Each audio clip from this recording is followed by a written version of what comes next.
여호와는 나의 목자시니 내게 부족함이 없으리로다 라는 다윗의 이 고백과 찬송이 여러분의 고백과 찬송이 되기를 주님의 이름으로 부탁을 드립니다. 다윗이 양들을 초원에서 일상에서 칠 때에 목자이신 하나님의 보호를 받아서 그는 이처럼 고백하고 찬양할 수 있었고, 우리도 선한 목자 되신 예수님과 기도의 자리에서 교제하며 부족함이 없이 채워주시는 은혜를 자랑하고 또 고백하고 찬송할 수 있어야 될 줄로 믿습니다.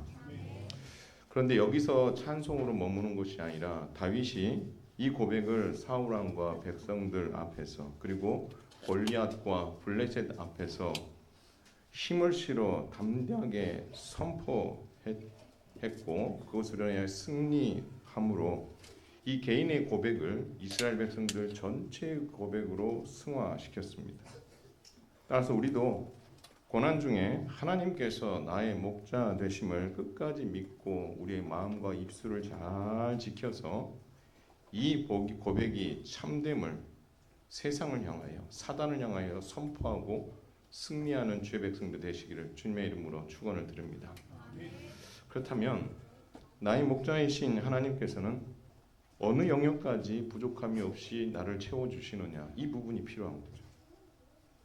그래서 오늘과 다음 주 두 주에 걸쳐서 하나님께서 어느 영역까지 우리를 부족함 없이 채우시는지를 살펴보겠습니다. 오늘 그 첫 시간으로 나의 목자이신 예수님께서는 육체와 생활의 필요를 부족함 없이 채워주십니다. 믿으시기를 바랍니다. 다윗은 여호와는 나의 목자시니라고 고백하고 찬양한 이후에 그 이유를 말합니다. 그 이유는 간단하게 말하면 이렇습니다. 목자가 할 일을 하나님께서 자신에게 행해 주셨기 때문이다 라는 것입니다. 바로 푸른 풀밭에 누이시고 쉴만한 물가로 인도해 주셨다라는 것입니다.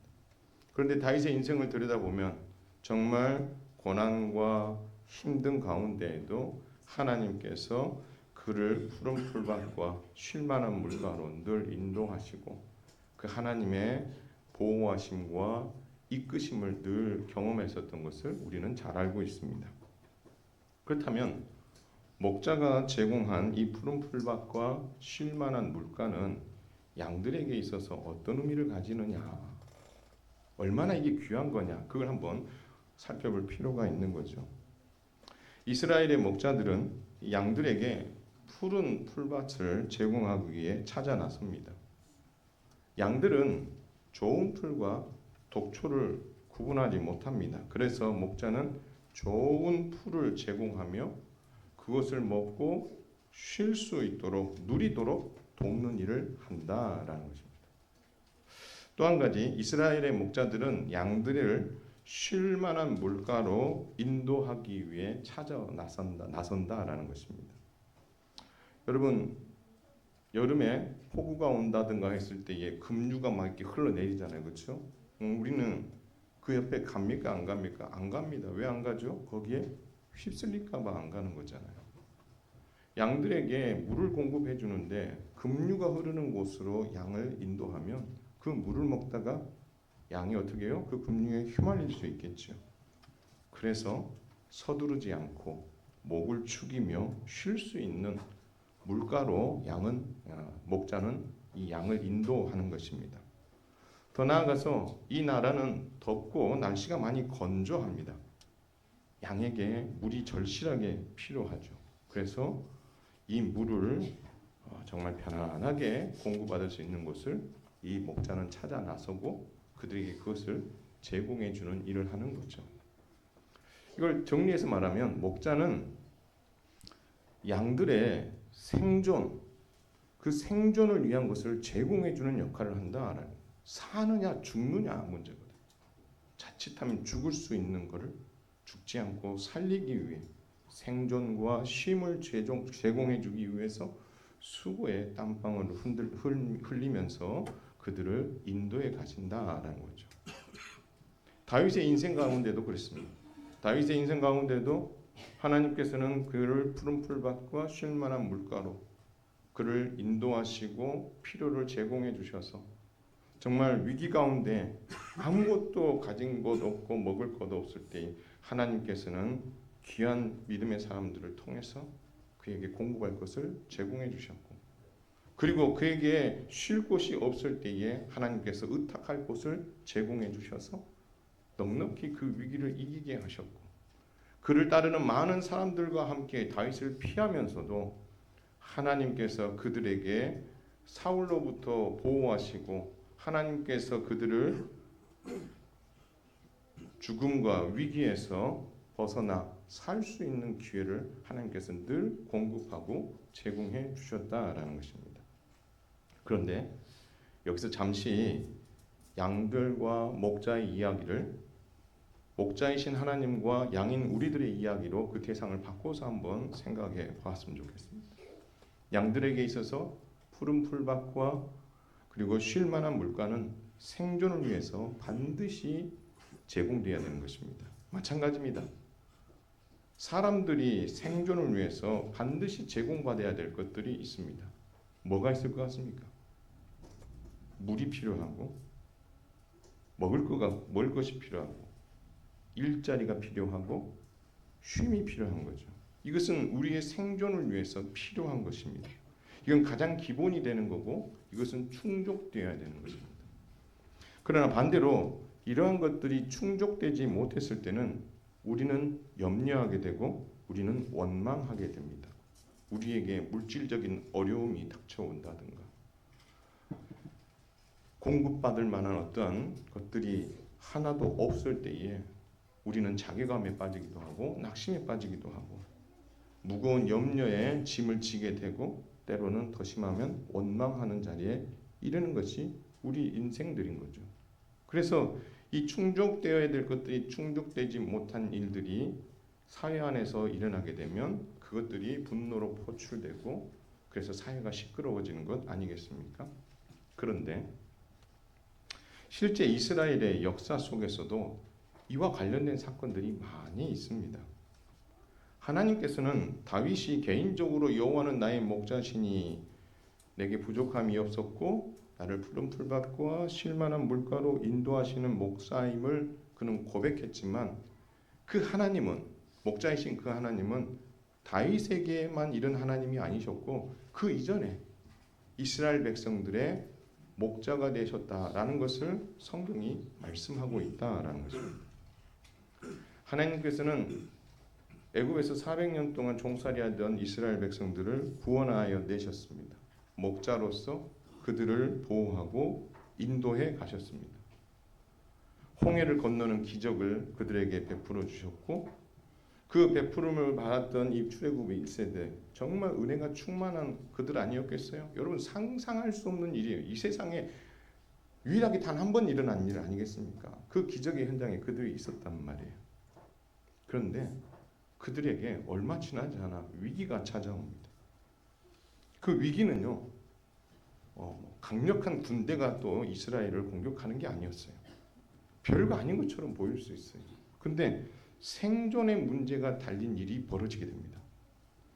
생존의 가장 기본이 되는 먹는 것, 마시는 것, 우리식으로 말하면 밥과 물이 충족되지 않으니까 그들의 태도가 완전히 180도로 돌변해 버렸어요. 불과 며칠 전에 홍해를 건너고 애국 군대를 심판하셨던 그 하나님의 기적을 보면서 찬송을 불렀던 그들이 3일도 지나지 않아서 생존과 관련된 이 문제 앞에서 하나님을 원망하고 불평하는 일들이 일어났다라는 것입니다. 출애굽 1세대가 수르 광야에 들어간 지 3일쯤 됐습니다. 마라라는 곳에 도착했는데 물을 마시려고 하니 이 물이 너무 쓴 거예요. 생존의 기본이 되는 이 물을 얻지 못하자 이 백성들이 뒤도 돌아보지 않습니다. 원망을 쏟아내기 시작합니다. 와, 이스라엘 백성들도 대단해요. 그렇게 은혜가 있던 자리에 한 번 불편하고 한 번 뭔가 채워지지 않았다니까 완전히 생각을 확 바꿔버리는 거예요. 그래서 그들이 뭐라고 하냐면 우리가 무엇을 마실까라고 이야기합니다.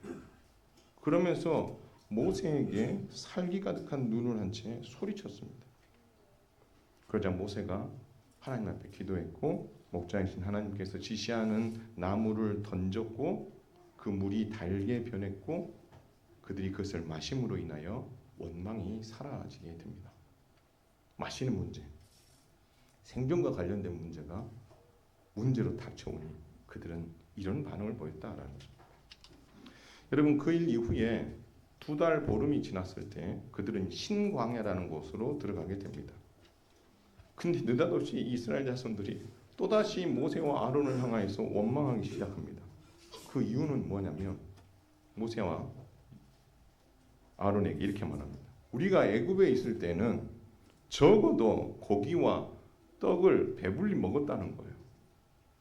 근데 지금은 우리가 하나님의 손에 이끌려서 여기까지 왔는데 지금 굶어 죽게 됐다는 겁니다. 옛날에 애굽 땅에서 먹고 마셨던 그게 너무 좋았다라고 회상을 하고 있는 거죠. 너무 마음이 아픕니다. 하나님께서 그들을 굶겨주시기 위해서 여기까지 왔다. 이런 발상을 했다는 자체가 너무 놀랍지 않습니까? 하나님 그걸 들으시죠. 그리고 나서 하나님께서 그들에게 만나를 주시고 그리고 메추라기를 주십니다. 근데 그 메추라기를 그냥 주시지 않으시죠. 한 달 내도록 주십니다. 여러분 고기 좋아하시는 분 계십니까? 예. 제가 무한리필 가셔가지고 고기 좋아하시는 분들 드시는 거 보면 정말 잘 드시는 분들 계세요. 근데 그 고기를요 삼시세끼 한 달 동안 한번 드셔보세요. 한 며칠 드시고 나면은 그 고기 근처에도 가기 싫을 거예요. 하나님께서 메추라기를 한 달 내도록 그들에게 공급하십니다. 그러나 거기에 만나도 곁들여 공급해 주시는 거죠. 바로 생존의 문제가 해결되지 않자 채워지지 않으니까 이스라엘 백성들은 원망하게 되는 거죠. 그런데 우리 하나님은 좀 대단하신 것 같아요. 이런 이스라엘 백성들을 이 냄비 같은 이 이스라엘 백성들에게 40년간 이 만나를 공급해 주셨어요. 그리고 어디로 인도하셨어요? 약속의 땅 가나안으로 인도해 가셨어요. 근데요, 여기서 하나님께서 이스라엘 백성들의 목자가 되신다는 것을 그들에게 보여주십니다. 물론 앞서서 물을 공급해 주시고 만나와 메추라기를 공급해 주심으로 그들의 생존과 관련 것을 채워주셨습니다. 그런데 하나님께서는 광야길 40년 동안 그들의 목자가 되어주셨는데 어떻게 되어주셨냐? 낮에는 무슨 기둥? 구름 기둥. 밤에는 무슨 기둥? 불 기둥. 구름 기둥이 조그마한 기둥이 아니에요. 왜 하나님께서 구름 기둥을 주셨을까요? 광야길을 가니 땡볕에 얼마나 힘들겠어요. 그렇죠? 하나님께서 구름을 제공해 주시는 거죠. 밤이 춥습니다. 온도 차이가 많이 나기 때문에 되게 추워요. 하나님께서 불기둥으로 그들에게 거하셔서 따뜻함을 더해 주시는 거죠. 이렇게 하나님께서 목자처럼 행하셨어요. 그런데요. 오늘 여호와는 나의 목자시니 내게 부족함이 없으리로다. 그가 나를 푸른 풀밭과 쉴 만한 물가로 인도하신다. 이 말씀과 딱 어울리는 이야기를 그 다음에 하나님께서 행하십니다. 여러분 이스라엘 백성들이 이렇게 무리를 지어 있다가 이동을 하게 됩니다. 계속 거기 광야에 있을 수 없잖아요. 약속의 땅으로 가야 되는 거죠. 어느 정도 가다가 또 쉬게 되고 이게 하루 이틀이 됐다가 한동 어느 1년이 됐다가 긴 시간을 또 한 곳에 머물러 있다가 이동하게 되는 거예요. 근데 이동하게 될 때에 제일 먼저 하는 일이 뭔지 아십니까? 언약궤를 맨 제사장이 선두에 섭니다.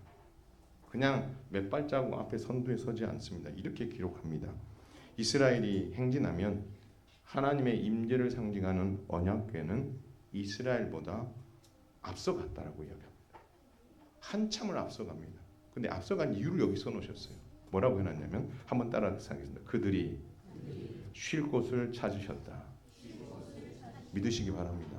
이게 목자인 거예요. 하나님이 이스라엘 백성들의 목자인 이유가 무엇입니까? 그 많은 300만에서 400만 되는 이스라엘 백성들을 약속의 땅으로 인도하시는데 하나님께서 먼저 앞서 가셔서 그 다음에 그들이 쉴 곳을 어떻게 해요? 찾아내시는 거죠. 그래서 그 쉴 곳을 찾아내시기 위해서 언약궤가 떠날 때 모세가 이런 말을 합니다. 여호와여 일어나사 주의 대적들을 흩으시고 주를 미워하는 자가 주 앞에서 도망하게 하소서. 할렐루야. 하나님께서 앞서 행하여 주셔서 우리의 쉴 곳을 제공해 주시고 찾아주실 뿐만 아니라 우리를 대적하는 대적들을 다 물리쳐 주시고 그들이 두려워 도망케 하여 주심으로 말미암아 우리를 안전하게 보호해 주시옵소서. 그 일을 위해서 주님 앞서 행하여 주시옵소서. 그렇게 외쳤다라는. 그리고 나서 언약궤가 쉬게 될 때는 모세가 이렇게 외칩니다. 여호와여 이스라엘 종족에게로 돌아오소서라고 고백합니다. 앞서가셨던 그분이 이스라엘 백성들에게 돌아오셔서 그들과 함께 해주심으로 그들을 보호하시고 그들을 챙겨주시라고 모세는 하나님 앞에 간절하게 호소하는 거죠. 이처럼 하나님께서는 이스라엘의 목자가 되어주셨고 마침내 약속의 땅, 젖과 꿀이 흐르는 땅, 이 가나안으로 잘 인도해 가셨다라는 것입니다. 근데 더 중요한 것은 뭐냐면 목자이신 하나님께서 광야길 40년 동안 목자로서 함께 해주신 게 아니다라는 것입니다. 약속의 땅 가나안에 들어왔는데 들어온 그 백성들을 우리 하나님께서는 목자가 되어 돌보아 주실 것을 약속해 주셨어요. 그게 어디에 나오냐면 레위기 26장에 나옵니다. 그 약속의 첫 번째가 뭐냐면 하나님께서 철을 따라 비를 주시고 평화를 주시겠다라고 말씀하십니다. 추수 때까지 땅에 소산을 주시고 밭에 있는 그 나무에 열매를 맺게 해 주시겠다라고 말씀하십니다. 여러분, 땅에 산물이 나고 밭에 있는 나무에 열매가 맺으려면 땅에 심기기만 하면 됩니까? 아니죠. 뭐가 있어야 돼요? 뭐가 있어야 돼요? 물이 있어야 돼요. 물이 공급돼야 되는 거죠. 근데 그 물을 하나님께서 어디서 주시겠다는 거예요? 하늘에서 주시겠다라고. 애굽 사람들은 이 물을 어디서 공급받죠? 애굽 사람들은 그들이 만든 관계수로, 여러분 우리 잘 알잖아요. 여러분 우리나라에도 관계수로 잘 돼 있잖아요. 물을 가둬두고 거기에 어떻게 해요? 공급해서 시스템이죠, 시스템. 우리나라도 시스템에 의해서 물이 공급됩니다. 그렇죠? 애굽도 시스템에 의해서 물이 공급돼요. 근데 이스라엘은 시스템을 뛰어넘는 거죠. 하나님께서 뭐 해주신 거예요? 하늘에서 때를 따라 비를 주심으로 충분히 어떻게 해요? 열매를 맺고 소산을 맺게 해주시겠다라고 약속해 주셨어요. 그렇게 해서 얻은 그 음식을 배불리 먹을 뿐만 아니라 땅에 안전하게 거주하게 해주시겠다. 여러분, 전쟁이 나면 이런 소산물들이 무슨 유익이겠어요? 다 빼앗기고 다 약탈당하는데, 근데 하나님께서 땅에 안전하게 거주해 주시겠대요. 그러면서 말씀하셨어요. 이 땅에 내가 평화를 주겠다. 너희가 누울 때에 두려워할 자가 없게. 누군가가 공격한다고 하면 여러분 편안하게 잘 사람 있습니까? 없죠. 두려워할 자가 없게 만들어 주겠다. 사나운 짐승들이 너를 공격할 수 있는데 그들을 다 제어해 주겠다. 전쟁이 없을 것이다 라고 말씀합니다.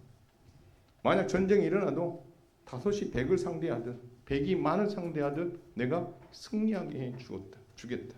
그렇게 군사적으로 안전하게 책임져 주시니 그들 안에 평화가 찾아오고 그 평화가 찾아오니 하늘에서 내리는 비로 말미암아 땅에서 소산을 얻게 되고 밭에 있는 나무에서 열매를 맺고 그것을 거두어 먹으면서 배부르고 안식하고 쉴 수 있는 기적이 어디서 일어나게 될 것이다? 약속의 땅 가나안에서. 광야에서는 이걸 할 수 없어요. 근데 하나님께서 약속의 땅 가나안에 들어가면 이렇게 해주시겠다라고 말씀하셨고 그렇게 하셨어요. 거기만 아닙니다. 하나님께서는 경제적인 안정도 주시겠다라고 말씀하십니다. 너희가 오래 두었던 묵은 곡식을 먹다가 새 곡식으로 말미암아 묵은 곡식을 치우게 되리라. 작년에 수확했던 거 맛있게 먹고 있었어요. 올해 수확이 너무 풍족한 거예요. 옛날 거 굳이 다 먹고 새 거 먹을 필요 없는 게 아니라 굳이 이거 안 먹어도 새 것을 하나님께서 맛있게. 여러분 오래된 쌀로 지은 밥이 맛있어요? 아니면 햇살이라고 하죠? 그 해에 이렇게 딱 이렇게 거둬들인 이 쌀로 만든 밥이 맛있어요. 맞죠? 한 그릇 먹고 두 그릇 먹게 되잖아요. 거기다 김치 넣고 막. 좀 있으면 식사합니다. 자, 근데 여러분 보세요. 그런 것들을 하나님께서 어떻게 해요? 채워주시겠대요. 채워주시겠대요. 이게 목자이신 하나님이 아니면 누가 이 일들을 하실 수 있냐? 그런데 단 조건이 하나 있어요. 이 복을 받으려면 조건이 하나 있어요. 한번 따라서 하겠습니다. 하나님의 말씀에 순종하는 거. 믿으시기 바랍니다. 그래서 여러분 레위기 26장에 보면 순종하여 복을 받는 것은 이만큼 기록되어 있는데 불순종하여 벌 받을 이야기는 이만큼 기록되어 있습니다. 우리 하나님께서 벌 주고 싶으셔가지고 안달이 나신 분이 아니라 야 너희들은 이런 벌 안 받았으면 좋겠어. 이런 것들이 나의 말에 순종하지 않는 것들인데 이렇게 순종하지 않아서 저주받는 인생이 아니라 참으로 순종해서 복 받았으면 좋겠어. 그게 거기에 담겨져 있는 거죠. 그래서 하나님께서는 이스라엘 백성을 애굽에서 건져내실 때도 목자로서 일하셨지만 광야길 가운데도 목자로 일하셨고 그리고 약속의 땅 가나안에서도 하나님께서는 그들을 목자로서 양들인 그들을 잘 도우셨다. 그들을 푸른 풀밭과 쉴만한 문거로 인도해 주셨다라는 거죠. 중요한 것은 목자이신 하나님께서 이스라엘에게 먹을 것과 마실 것, 평화와 안전까지 책임져 주셨듯이 연약한 우리의 목자가 되어 보호하고 인도해 주실 줄 믿으시길 바랍니다. 하나님이 나를 언제 도와주셨어요? 라는 말을 하지 말자는 거죠. 하나님께서 목자가 되어 주셔서 여기까지 인도해 주신 기록이 이 성경에 어마어마하게 많이 기록되어 있잖아요. 우리가 그 하나님을 믿잖아요. 그렇죠? 그 하나님을 믿는다는 것이 예수 믿고 천국만 가는 게 아니라 목자가 되어 주신 그 하나님께서 나의 인생을 인도해 주신 그 하나님 이야기가 여기에 있는 거예요. 그 하나님을 내가 뭐 하겠다는 거예요? 믿고 따르겠다. 그 하나님이 나의 하나님이시다는 것을 고백하고 살아가는 게 우리 인생 아니겠습니까? 예수님께서는 이를 두고 여러 가지로 교훈하셨어요. 첫 번째는 뭐냐면요. 목숨을 위하여 무엇을 먹을까 마실까? 몸을 위하여 무엇을 입을까? 염려하지 말라고 교훈하십니다. 참 우리가 염려하는 기도 제목들도 참 많습니다. 여러분 이번 명절도 세시면서 무슨 생각했어요? 명절 전날 내일 아침 뭐 먹지? 아침 드시고 나서 점심 뭐 먹지? 점심 드시고 나서 저녁은 또 뭐 먹지? 막 이렇게 생각하잖아요. 목숨을 위하여 무엇을 먹을까? 이 염려는요. 주님 말씀하십니다. 그 키를 한 자라도 더 할 수 있느냐? 염려한다고 그 키가 한 자라도 더 하면 염려 많이 하겠죠. 근데 염려는 우리 인생에 아무런 도움이 안 된다는 겁니다. 오히려 하늘 아버지께서 우리의 몸과 우리의 목숨이 더 중요하심을 잘 아시기에 목자로서 그 책임을 다하실 것을 믿어라. 염려하지 마라. 이 말은 돌려 이야기하면 내가 목자가 되어서 너의 필요를 채운다는 것을 믿어라. 그 얘기를 하고 있는 거죠. 목자이신 하나님께서는 우리의 목숨과 몸을 귀히 여기셔서 음식과 의복까지 충분히 제공해 주시는 분이심을 믿으시길 바랍니다. 그것을 이렇게 표현해놨어요. 공중의 새를 보라. 심지도 않고 거두지도 않고 창고에 들이지도 아니하되 너희 하늘 아버지께서 기르시나니 너희는 이것들보다 귀하지 아니하냐. 귀하단 말이에요? 귀하지 않단 말이에요? 그렇죠. 여러분 집에서 애완용으로 키우는 새나 뭐 고양이나 개들도 있겠습니다만 귀하죠. 너무 좋은 거죠. 그런데 여러분 그들과 여러분은 비교할 수 없습니다. 너희는 그것들보다 귀하지 아니하냐. 여러분 정말 귀하다는 거예요. 이걸 달리 말하면 뭐냐면 야 공중의 새를 봐. 그렇게 수고하지 않아도 하나님께서 목자가 되어서 늘 채워주시지 않니? 근데 너희는 내가 봤을 때 그들보다 더 귀해. 이 말은 내가 너희들을 그 필요를 늘 채워줄 수 있는 분이야 라고 주님 말씀하고 있는 거예요. 비교도 안 될 만큼 너희는 귀해. 그래서 목자인 내가 너희를 뭐 하겠다라고 하냐면 예수님께서 목자라는 말이 이 안에 한 단어로 표현되어 있습니다. 뭐로 되어 있죠? 26절에 보니까 너희 하늘 아버지께서 따라서 하겠습니다. 기르시나니. 기르시나니. 하나님께서 목자가 되어 우리를 인도하시고 이끌어 주신다라고 말씀하고 있는 겁니다. 너희 생존에 필요한 그 모든 것을 채워 주시겠다라고 말씀하시는 거죠. 또 이렇게 얘기합니다.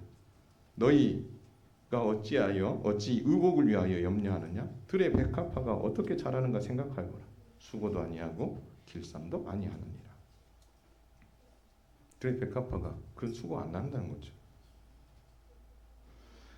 솔로몬의 모든 영광으로도 입은 것이 이 꽃 하나만 갖지 못해.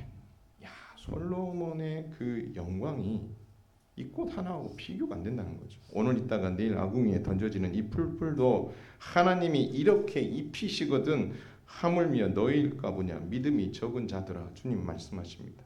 너희일까 보냐 이 말은 뭐예요? 너희가 이들보다 훨씬 더 귀하다는 거예요. 그래서 예수님께서는 여기서 목자로서 이들에게 어떤 일을 하신다라고 표현하면 입히신다라고 표현하셨어요. 입히신다. 우리의 생존을 위해 필요한 그 모든 것을 채워주시는 분이시다. 주님 그렇게 자신을 소개하고 계신다. 따라서 우리는 무엇을 먹을까? 무엇을 마실까? 무엇을 입을까? 염려하지 말아야 되는 거죠. 하늘 아버지께서 이 모든 것을 너희에게 있어야 되는 줄 아신다라는 겁니다. 너희 하늘 아버지 목자이신 하나님께서 너희 생존을 위해 필요한 음식과 물과 옷을 충분하게 필요를 채워주는 분이시니 믿음으로 구하라라고 말씀하고 있습니다. 여러분 이 하나님이 우리의 목자가 되시고 여러분의 목자가 될 수 있음을 되신 줄을 믿으시기를 주님의 이름으로 축원을 드립니다. 모든 걸 다 하신다잖아요. 다만 하나님께서 우리에게 말씀하고 싶은 게 뭐냐면 너희의 필요를 내가 다 안다는 거예요. 그런데 주님은 우리에게 말씀하신 게 뭐냐면 그럼에도 불구하고 구하라라고 말씀하고 있어요. 그런데 여기서 중요한 게 하나 있어요. 무턱대고 구하는 게 아니에요. 한번 따라서 하겠습니다. 우선순위를 따라 구하라. 여러분 이거 구하는 건 맞아요. 구하는 건 맞는데 주님은 여기서 이걸 표현하십니다. 그런즉 너희는 먼저 그의 나라와 그의 의를 구하라. 그리하면 이 모든 것을 너희에게 더하시리라. 음식과 물과 의복과 같이 우리의 생존과 관련된 것을 구하지 말라는 말이 아니에요. 우선순위를 따라 기도하고 구하라는 거예요. 그냥 내게 필요한 것을 무작정 하나님 앞에 달라고 기도하는 것보다 먼저 하나님의 나라와 의를 위해서 구할 때에 하나님께서 이것을 덤으로 주시는 거예요. 근데 우리는 거꾸로 덤으로 주시는 걸 계속 달라고 기도하고 주가 돼야 되는 것을 우리가 놓치고 있는 거죠. 우선순위가 바뀐 거예요. 하나님 저에게 돈을 주세요. 하나님 저에게 건강을 주세요. 행복하고 싶어요. 행복하는 건 우리 하나님께서 원하시는 거예요. 틀리지 않았어요. 그러나 하나님이 바라시는 기도는 그 정도의 기도가 아니라는 거예요. 하나님, 내가 건강해지고 싶습니다. 하나님, 내가 물질이 많았으면 좋겠습니다. 그런데 이 물질이 많은 것과 건강한 것을 나를 위해서가 아니라 하나님의 나라를 위해서 쓰고 싶습니다. 하나님께서 어떤 친구가 저한테 이런 질문을 했어요. 돈을 좀 벌고 싶어요. 어떻게 할까요? 친구들은 그 코인도 하고 뭣도 하고 주식도 하고 한다고 하더라고요. 근데 생각이 어때? 그거는 하는 게 좋을 것 같아? 좋지 않을 것 같아? 죄다 이런 건 아닌데 건강하지는 않을 것 같아 그러더라고요. 그래서 그럼 너 어떻게 하면 좋겠어? 라고 제가 그 친구한테 물었어요. 그랬더니 나름의 이제 어떤 경제관을 가지고 좀 재정적인 것도 많이 이렇게 세이브하고 저축했으면 좋겠다라는 마음을 가졌어요. 그래서 제가 그렇게 질문했던 그 친구에게 제가 이렇게 대답을 해줬어요. 나는 너가 부자가 되는 것을 원한다. 근데 세상 사람이 살아가는 방식으로 부자가 안 됐으면 좋겠다. 너가 하나님 앞에 10의 1을 드리는 건 당연하지. 당연히 11조를 드리지. 그런데 세상 사람하고 좀 달리 너의 재정을 관리해서 하나님께서 부어주시는 기적을 경험했으면 좋겠어.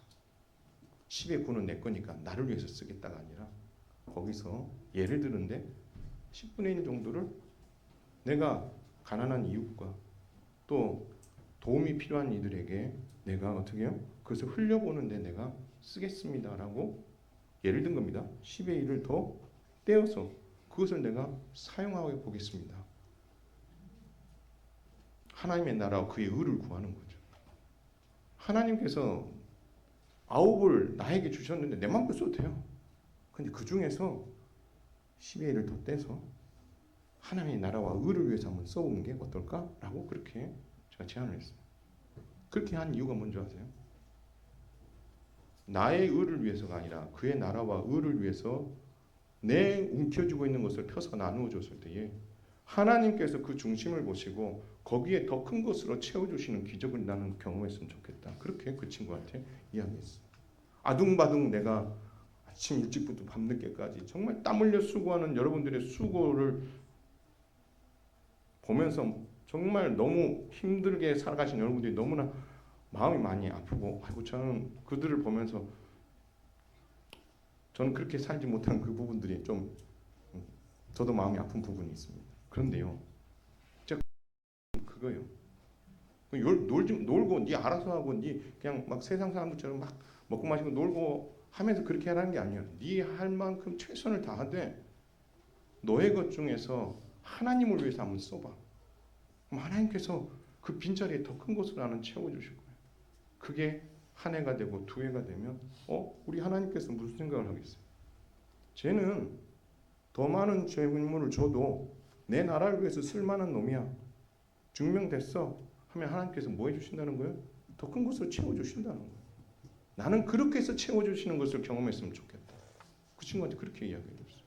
아멘 했습니다. 하나님께서 우리에게 물질을 주셔요. 근데 그 물질을 어떻게 사용하느냐는 우리의 몫이거든요.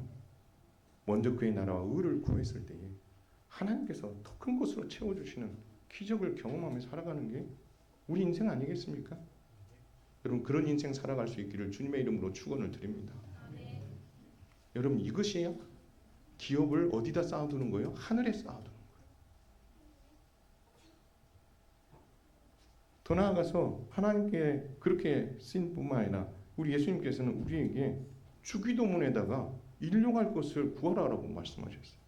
오늘 우리에게 뭘요? 일용할 양식을 주시옵고 주시오. 매일매일 공급해 주신 하나님의 은혜로 내가 사는 것을 인정하라는 거예요. 그래서 하나님 제가 이것이 필요한데 하나님 이것 좀 주십시오. 하나님 내가 물질이 필요한데 하나님 이 물질을 주십시오. 하나님의 나라와 의를 구하면서 우리가 매일 하나님 앞에 뭐 할 수 있다는 거예요? 구할 수 있다. 구하라 라고 주님 말씀하고 계시는 거죠. 바울은 그래서 고린도전서 10장 31절에 이렇게 말합니다. 먹는 것이나 마시는 것이나 입는 것까지 다 하나님의 영광을 위하는 일이 되도록 하라라고 말하는 거죠. 음식과 물과 의복을 구하는 목적도 하나님의 영광이 되는 목적을 두고 구하는 거죠. 하나님의 영광을 위해 구할 때에 목자이신 하나님께서 우리의 생존을 위해 필요한 그 모든 것을 후히 주시고 채워주신다라고 말씀하고 있다는 거예요. 어떤 게 더 이익이 되는 장사예요? 어떤 게 더 이익이 될 거예요? 내가 하나님의 나라를 위해서 쓰면 아이고 아까워. 이걸 가지면 내가 좀 더 뭘 할 수 있는데 아니요. 그의 나라와 의를 위해서 내가 이걸 어떻게 쓸까라고 여러분의 쓸 것들에서 떼어서 하나님 앞에 한번 드려보세요.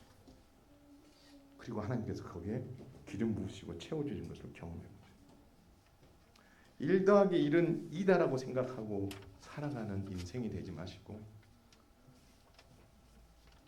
거기에 하나님의 기적, 내가 하나님을 위해서 썼더니 하나님께서 더 큰 것으로 채워주시는 그 기적, 여러분 그 기적으로 살아가는 게 우리 인생 아니겠어요?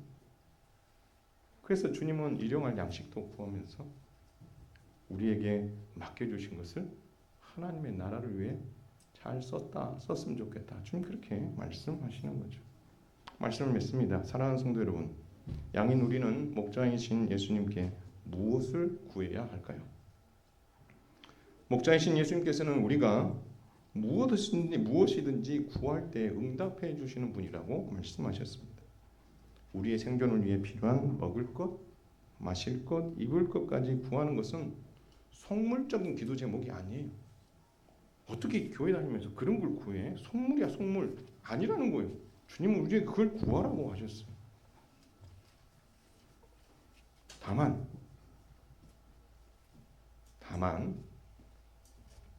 하나님의 영광을 위해서 구하라. 우리는 하나님의 아들입니다. 여러분, 아들이 아버지에게 가서 아빠, 저 오늘 이게 좀 필요한데 용돈 좀 올려주세요. 이야기할 수 있습니까? 없습니까? 할 수 있습니다. 왜 할 수 있어요? 아들이니까. 옆집 아이가 와가지고 아저씨, 저 용돈 좀 주세요. 네가 나하고 뭔 상관인데? 잘 알면 그래 하고 줄 수도 있지만 모르는 사람이면 안 주잖아요. 아버지니까 구할 수 있는 거죠. 여러분의 아버지는 우리 하나님이셔요. 그분에게 구하셔요. 근데 여러분, 오늘 말씀을 맺으면서 우리가 하나님 앞에 구했을 때에 하나님께서 주신단 말이에요. 여기서 멈추지 않았으면 좋겠어요. 내 생활과 우리 가정생활에 필요한 것을 구하는 것만이 아니라 구하지 않은 것까지도 우리 하나님께서는, 우리 예수님께서는 우리에게 공급해 주실 때가 많습니다. 일한 대가를 따라 월급을 받고 수고의 땀을 흘려 많은 결실과 생활에 필요한 돈을 벌게 하셨고, 그렇게 할 수 있도록 건강도 주시고 사람도 붙여주셔서 하나님께서 목자가 되어 우리 인생을 그렇게 섬세하게 챙겨주셨다는 말이에요. 따라서 우리는 구해서 하나님께서 채워주시는 것, 하나님께서 우리에게 부지중에 늘 채워주시는 그 은혜에 만족하는 것이 아니라 그 모든 것이 하나님께로부터 왔음을 감사하면서 여호와는 나의 목자시니 내게 부족함이 없었습니다라는 이 고백을 신앙 고백에 담아냈으면 좋겠어요. 그 신앙 고백에 담아낸 게 뭐냐면 11조예요. 하나님, 지난 한 달 동안 하나님께서 일용할 양식을 구하고 그 필요를 하나님 구했더니 저에게 채워주셨어요. 근데 돌이켜보니까 제가 구하지 않은 것도 하나님 많이 주셨네요. 건강 주셨네요. 좋은 사람 붙여주셔서 일이 되게 해주셨네요. 마음이 막 흔들렸는데 제 마음을 딱 붙잡아 주셔서 담대함으로 그 일을 하게 해주셨네요. 하나님, 모든 것이 하나님께로부터 왔네요. 여호와는 정말 나의 목자시니 내게 정말 부족함이 없었습니다. 저를 쉴만한 물가로 그리고 푸른 물밭으로 하나님 인도해 주셨군요.